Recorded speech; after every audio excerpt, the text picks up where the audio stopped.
ರಾಯರು ಹುಟ್ಟಿದ ದಿವಸದಂದು ರಾಯರ ಭಕ್ತರು ಏನೆಲ್ಲ ಮಾಡಬೇಕು, ಏನು ಮಾಡಿದರೆ ರಾಯರು ಸಂತೃಪ್ತಿ ಹೊಂದುತ್ತಾರೆ, ಹಾಗೆ ರಾಯರಿಗೆ ಯಾವ ರೀತಿ ಪೂಜೆಯನ್ನು ಸಲ್ಲಿಸಬೇಕು ಎಲ್ಲ ನಾನು ಈ ವಿಡಿಯೋದಲ್ಲಿ ಹೇಳ್ತೀನಿ. Welcome to my channel.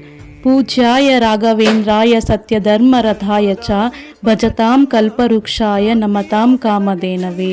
ರಾಯರು ಹುಟ್ಟಿದ ದಿವಸದಂದು ನಾವು ಏನು ಮಾಡಿದರೆ ರಾಯರನ್ನು ಸಂತೋಷಗೊಳಿಸಬಹುದು, ಏನು ಮಾಡಿದರೆ ಸಂತೃಪ್ತಿಗೊಳಿಸಬಹುದು ಅಂತ ನಾನು ಈ ವಿಡಿಯೋದಲ್ಲಿ ಎಲ್ಲ ಮಾಹಿತಿಯನ್ನು ತಿಳಿಸ್ಕೊಡ್ತೀನಿ. ರಾಯರನ್ನು ಸಂತೃಪ್ತಿಗೊಳಿಸಲು ಅತಿ ಸರಳ ಮತ್ತು ಎಲ್ಲರೂ ಮಾಡಬಹುದಾದ ಪೂಜೆ ಬಗ್ಗೆ ಹೇಳ್ತೀನಿ. ರಾಯರ ವರ್ಧಂತಿ ದಿವಸ ಅಂದರೆ ಮಾರ್ಚ್ ತಿಂಗಳ 6ನೇ ತಾರೀಕು ಗುರುವಾರ ನಿಮಗೆ ಸಾಧ್ಯವಾದಷ್ಟು ಬೇಗ ಸ್ನಾನ ಮಾಡಿ ಮನೆಯೆಲ್ಲ ಸ್ವಚ್ಛಗೊಳಿಸಿ ನಂತರ ರಾಯರ ಫೋಟೋ ಅಥವಾ ವಿಗ್ರಹಕ್ಕೆ ಪಂಚಾಮೃತ ಅಭಿಷೇಕ ಮಾಡಿ. ವಿಗ್ರಹ ಇಲ್ಲ ಅಂದರೆ ರಾಯರ ಫೋಟೋಗೆ ಹೂವಿನಿಂದ ಮತ್ತು ತುಳಸಿಯಿಂದ ಅಲಂಕಾರ ಮಾಡಿ. ರಾಯರ ಮುಂದೆ ತುಪ್ಪದ ದೀಪವನ್ನು ಹಚ್ಚಿ ರಾಯರ ಅಕ್ಷರ ಮಾಲಿಕಾ ಸ್ತೋತ್ರವನ್ನು ಪಠಿಸಿ.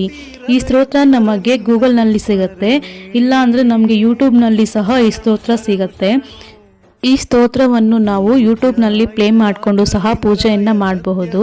ಅಕ್ಷರ ಮಾಲಿಕಾ ಸ್ತೋತ್ರ ಅಂದರೆ ಆ ಇಂದ ಅಹವರೆಗೂ ಬಳಸಿಕೊಂಡಿರುವಂತಹ ರಾಯರ ಅಕ್ಷರ ಮಾಲಿಕಾ ಸ್ತೋತ್ರ ಆಗಿರುತ್ತೆ. ಈ ಸ್ತೋತ್ರ ಬಹಳ ವಿಶೇಷವಾಗಿರುತ್ತೆ. ಈ ಅಕ್ಷರ ಮಾಲಿಕಾ ಸ್ತೋತ್ರದ ಶಕ್ತಿ ಎಂಥದ್ದು ಅಂದರೆ ಇದನ್ನು ನಾವು ದಿನನಿತ್ಯ ಪಠನೆ ಮಾಡಿದರೆ ನಮಗಿರುವ ಎಲ್ಲ ಕಷ್ಟಗಳು ದೂರ ಆಗುತ್ತೆ. ಅಂತಹ ಮಹಾನ್ ಶಕ್ತಿಯುಳ್ಳ ಸ್ತೋತ್ರ ಇದು. ರಾಯರ ವರ್ಧಂತಿ ದಿನ ಜನರಿಗೆ ಅನ್ನದಾನ ಮಾಡಿ. ರಾಯರು ನಿಮಗೆ ಎಷ್ಟು ಶಕ್ತಿ ಕೊಟ್ಟಿರುತ್ತಾರೋ ಅಷ್ಟರಲ್ಲೇ ಅನ್ನದಾನವನ್ನು ಮಾಡಿ.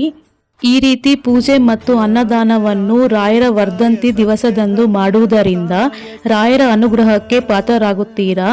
ನನ್ನ ವಿಡಿಯೋ ನಿಮಗೆಲ್ಲ ಅನುಕೂಲ ಆಗಿದೆ ಅಂತ ತಿಳಿಯುತ್ತಾ thanks for watching my video and ಈ ಥರ ಮೋರ್ ವಿಡಿಯೋಗಳಿಗೆ ನನ್ನ ಚಾನಲನ್ನು ಸಬ್ಸ್ಕ್ರೈಬ್ ಮಾಡಿ. Thank you.